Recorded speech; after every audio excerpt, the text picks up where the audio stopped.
I'm Jen. I'm a furniture artist. I own a shop in Menominee Falls, Wisconsin, where I paint furniture and teach people how to paint furniture. And I'm going to show you two big flops I had this week.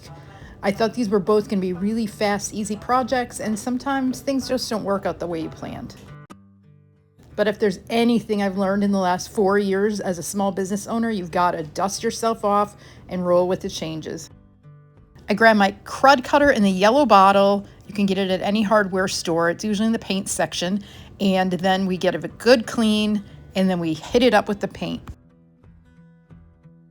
I use and sell DIY paint, and it is my go-to on everything. This is Little Black Dress. This is the clay paint, and it sticks to anything. It's textured. It will even out any of the little dings that are in here and make them really not so noticeable, and it dries super fast. I'm a fast, messy painter, so I end up wearing a lot of this paint, and I'm glad it's all natural and does not cross the blood-brain barrier. So this is really good stuff. And the coverage, phenomenal. You can pick yourself up some DIY at rusticrehabs.com or come in and visit me in our shop.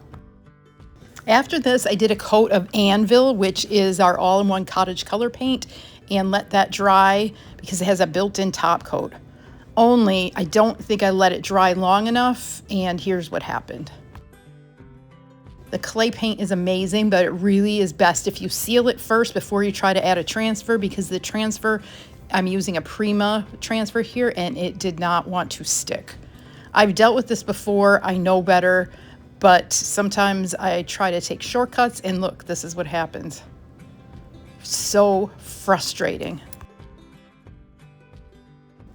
So I decided to put another layer of paint on and try again the next day. And guess what? The same thing happened.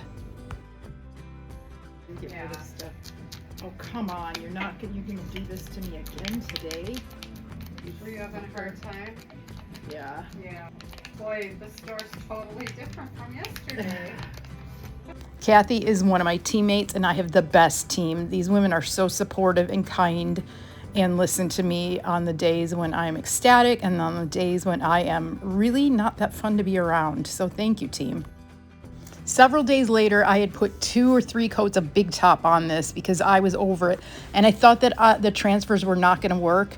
They did work. I ended up cutting up all the sheets that I had used before and pieced them together. I didn't get a good shot of it because I didn't have my tripod out at the time.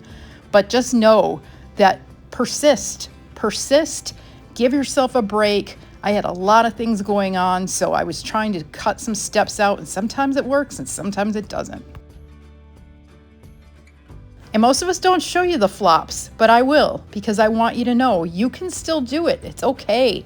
Meet Mary Beth. She is gorgeous, and she's available as of this video. A couple of days later, I decided I was going to make some signs. I had had a long day. It was probably 7 o'clock at night, and I was just going to take 5 or 10 minutes and do some of this crafting to unwind. Use a good stencil brush, like one of the Jamie Ray vintage ones that I sell. Use a little bit of paint, and look, it turned out really good. And that's when I went too far.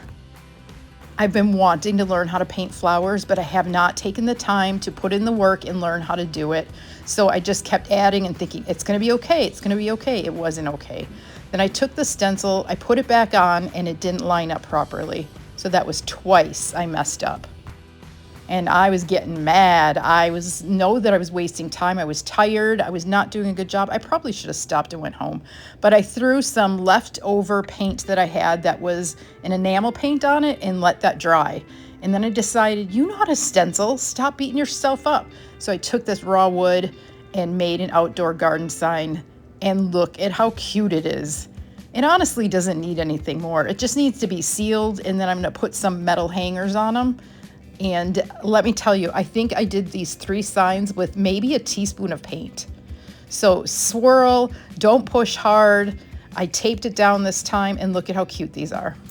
And then when I do videos like this, I'm turning the camera on and off, on and off. Guess what? I had it off when I thought I was stenciling and showing you the fix. But here it is, it's done, and I'm so happy.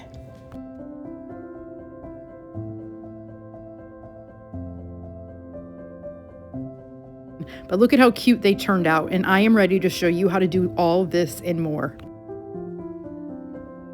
Something about me has changed. These flops turned into a catalyst for me to create a group that I've been thinking about for a long time. We're calling it the Rustic Rehabs Insider Group. It's a membership group that's $10 a month. You can cancel anytime, and it's going to take place on Facebook.